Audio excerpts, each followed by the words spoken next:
Hello everyone, my name is Jeannette Bouchard and I am an infectious diseases pharmacist at WakeMed Health and Hospital System. In this presentation, I will be reviewing the background regarding the SARS-CoV-2 vaccine landscape and general information provided for vaccine use. There will be separate presentations posted that will take a more in-depth look at separate vaccine candidates and their specific guidances. The basis for vaccines in general is to harness our body's adaptive immune response and allow it to learn to recognize a new invading pathogen. Vaccine development starts with identifying a target, such as a protein, that can induce an immune reaction. During natural infection with SARS-CoV-2 or other related coronaviruses, the surface spike protein will lock onto the ACE2 receptors on the surface of the human cell and use this to enter the cell.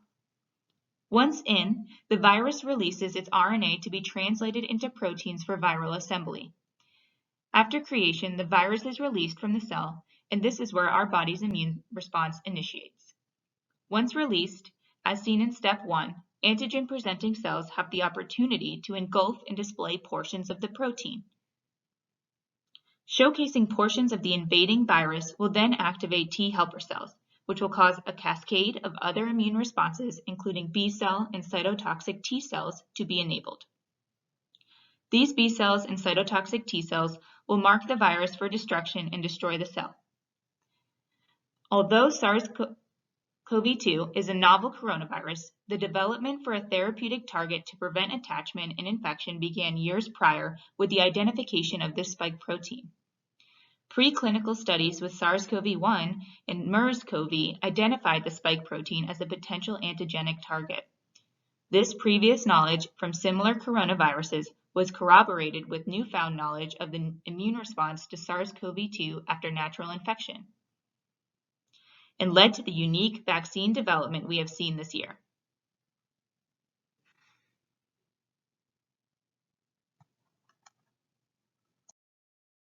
Typically, the vaccine development process takes 10 to 15 years, with one of the longest phases of the process being the discovery phase. This includes the exploratory and preclinical analyses.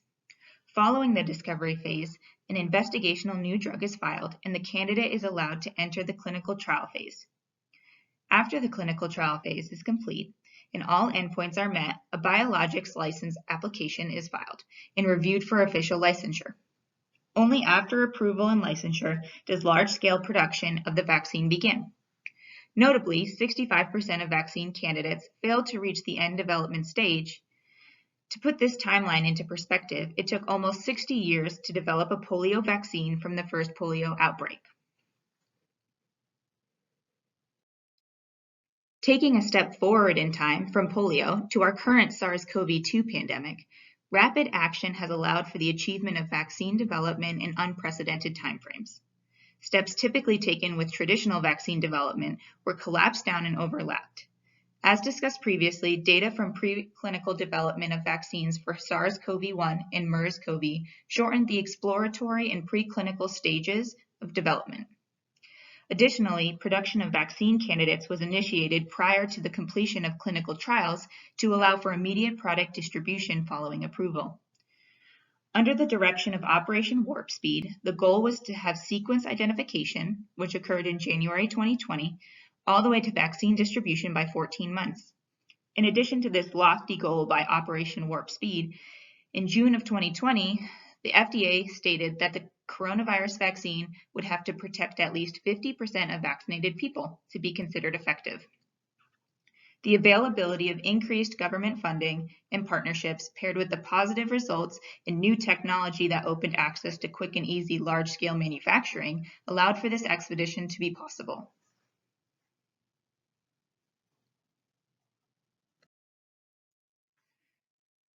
There are three main and numerous ancillary factors to consider when developing the ideal SARS-CoV-2 vaccine. The first is for the vaccines to create both a robust and long-lasting immune response, with most current vaccine candidates needing at least 2 doses for vaccination. At least 16 billion doses will be needed to meet global demand. A vaccine that will successfully interfere with the viral fusion pathway and continue this neutralization for a long period of time will allow for companies to meet global demand while having continued herd immunity in the community. The second is for the vaccines to induce a potent T lymphocyte immunity. A potent T cell response will allow for cytotoxic T cells to block replication of SARS-CoV-2 in the body and for memory T cells to prevent reinfection for months or potentially years down the line, thus tying back into our first goal. The third is for vaccines to limit any serious side effect, whether that be local or systemically. It's important for these vaccines to avoid any antibody-dependent enhancement, antibody-dependent cellular cytotoxicity, or provoke any other host response systems that are already hyperactive during positive SARS-CoV-2 cases.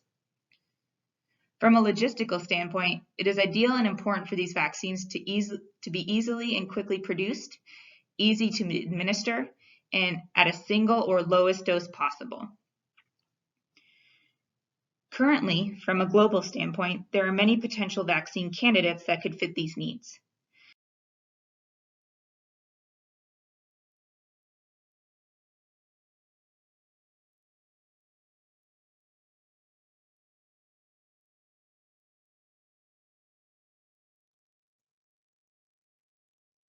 The vaccine candidates currently in development for SARS-CoV-2 can be divided broadly into three categories.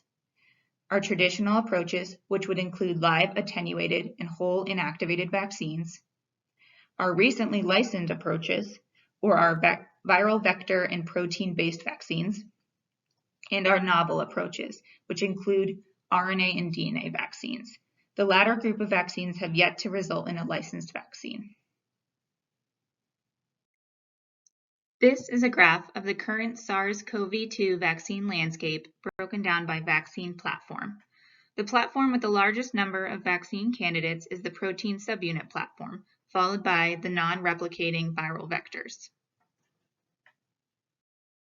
Here, the SARS-CoV-2 vaccine platforms are broken down into 5 general categories. A short summary of the main vaccine platforms will be described in this video, and in subsequent videos, these platforms will be broken down further to describe their specific mechanisms and history. Live virus vaccines are produced by generating a weakened version of the virus that will only replicate to a certain extent. The intention is not to cause disease, but induce an immune response similar to a virus that were to cause disease. Some advantages to these vaccines are that they are likely to induce an immune response that will target both structural and non-structural viral proteins instead of just one specific protein that may change in the future.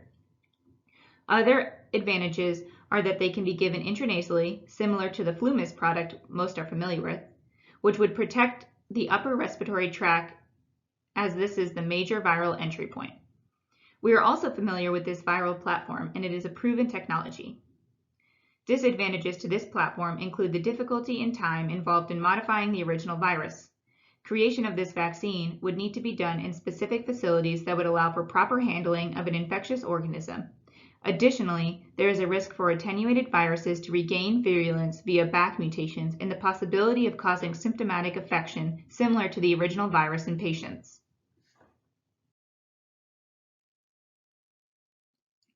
Inactivated vaccines are produced by growing live SARS-CoV-2 vaccine and then chemically inactivating the virus. Unlike live vaccines, these can be produced easily. However, the process may be time-consuming depending on the viral growth and cell culture. Inactivated vaccines unfortunately do not typically provide the same intensity of an immune response that a live vaccine would, and booster shots are often needed over time. Examples of inactivated vaccines currently approved would be hepatitis A, rabies, and the flu shot. Advantages to this platform are similar to live vaccines in that it will produce a broad immune target range because the full virus is being used to create the response. This platform is also well known and proven to work in other infectious diseases that were mentioned. There are several inactivated vaccine candidates currently in development, most of which making progress in China.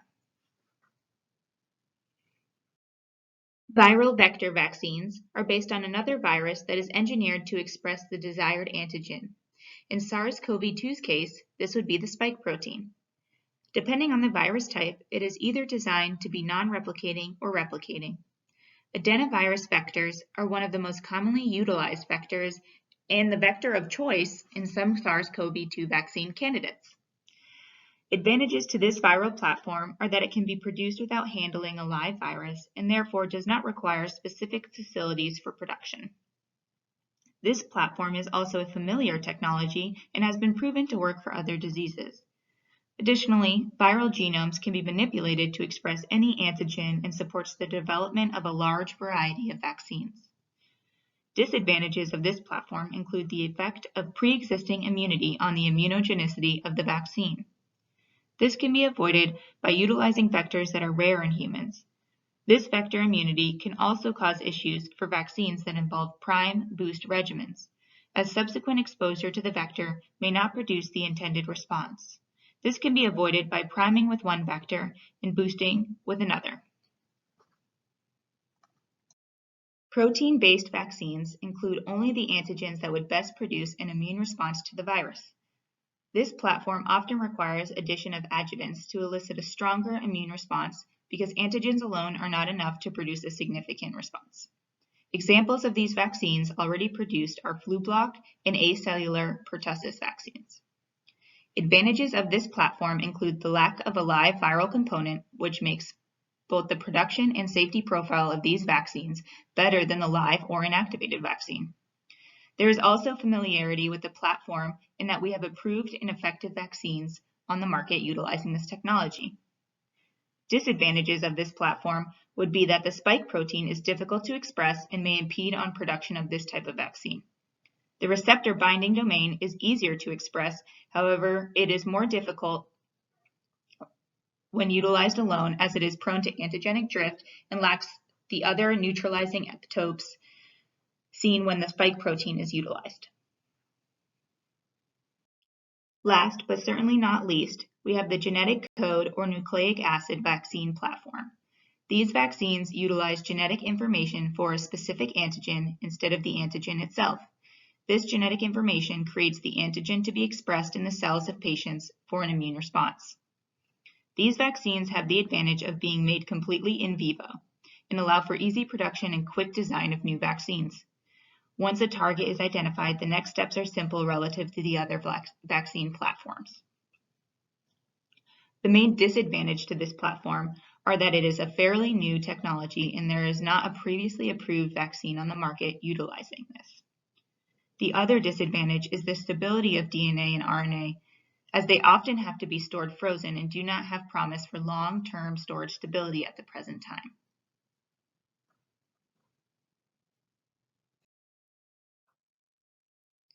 Currently, in the United States, the pertinent SARS-CoV-2 vaccines are listed here. This is not an exhaustive list, but rather a short list looking at vaccines that are just on the horizon and pertinent for clinicians to be aware of. Details regarding vaccines that are approaching approval will continue to be updated on future iterations of these videos. For now, it is prudent to know of at least the first two vaccines, as they are now approved under EUA in the United States.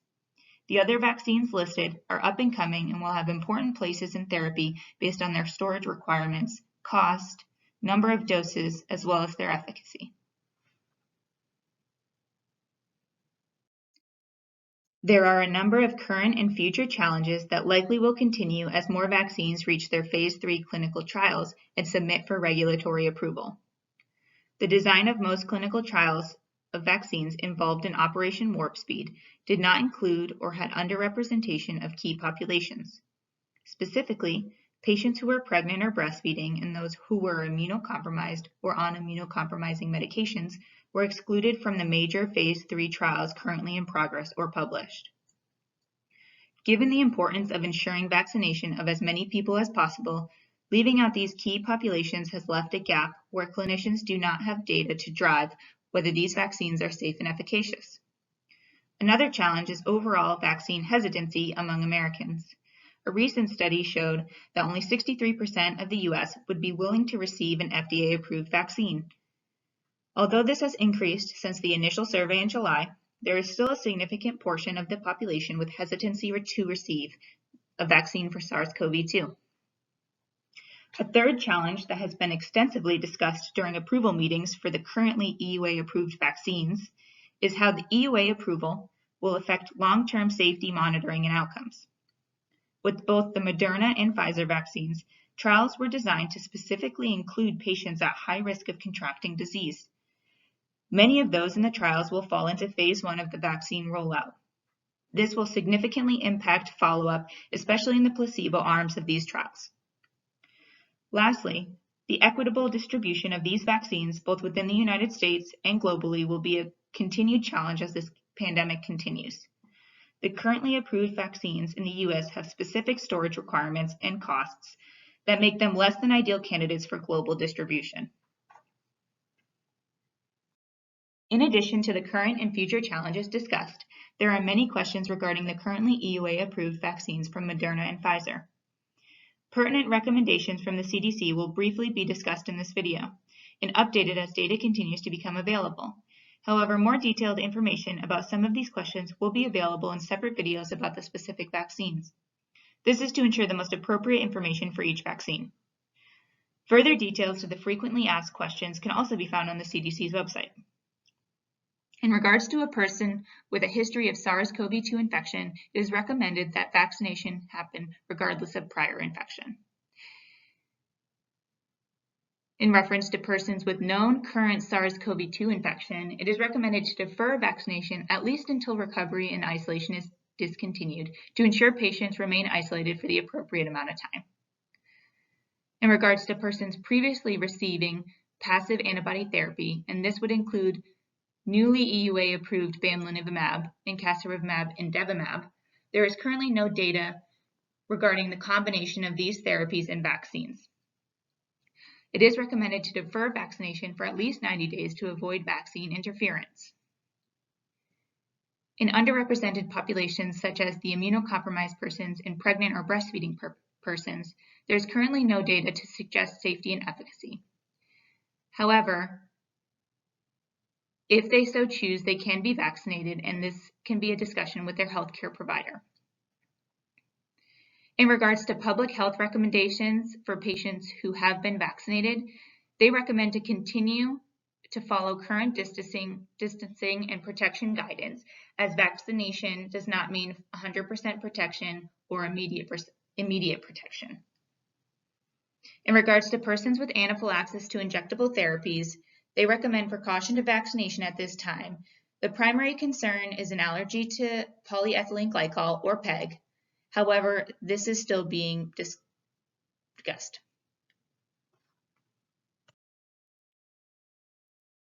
Due to the limited data in patients who are pregnant and breastfeeding, there have been a few registries opened up, specifically for breastfeeding mothers to evaluate the effect of the vaccine.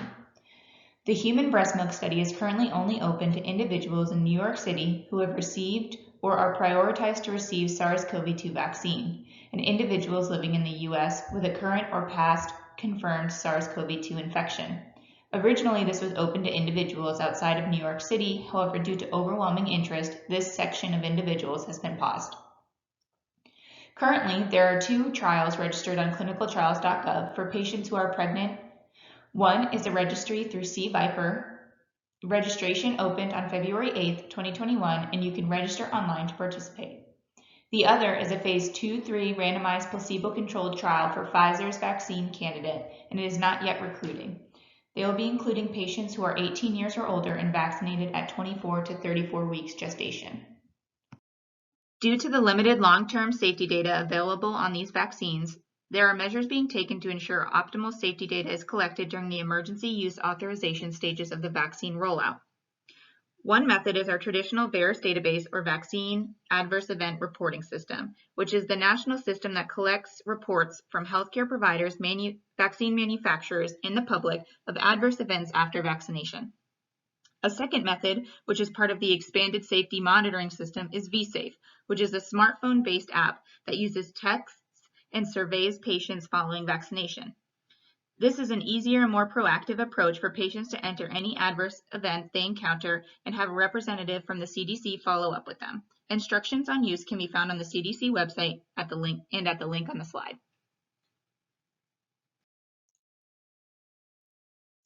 The ACIP COVID-19 vaccine work group held a meeting on January 27, 2021, addressing possible upcoming vaccines, AstraZeneca's AZD1222. Vaccine safety updates, including data from the VSafe and VAERS database, current vaccine administration numbers, vaccine effectiveness studies, and next steps.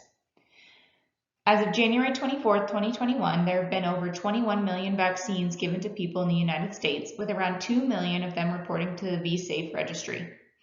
There have been more than 15,000 participants who have reported pregnancies to VSafe. Safety data regarding these reported pregnancies has not yet been released.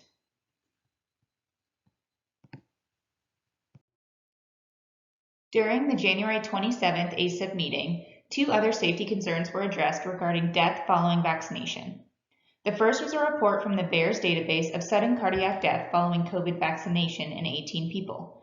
Utilizing previous data for the background rate of sudden cardiac death and the estimated number of community residents vaccinated, the current VAERS report of 18 is much lower than the general rate in the community, which would have been around 168 given the number of people vaccinated in the given time frame. The second safety concern was a report of 129 deaths following COVID-19 vaccination in long-term care facility residents through January 18, 2021. Based on an in-depth assessment, this short-term mortality is likely unrelated to COVID-19 vaccination. There will be continued assessment of deaths and adverse events following COVID-19 vaccination as population-based monitoring systems continue to gather data. Specific resources to learn more about vaccine recommendations and frequently asked questions are listed here on this slide. The CDC provides excellent guidance for both healthcare providers and patients receiving vaccine, as well as separate information for both EUA-approved vaccines available. Thank you very much for watching. I hope this was a helpful short summary of the vaccine landscape currently in the SARS-CoV-2 pandemic. Again, this video will continue to be updated as information becomes available. If you have any questions regarding the material presented in this video, please reach out.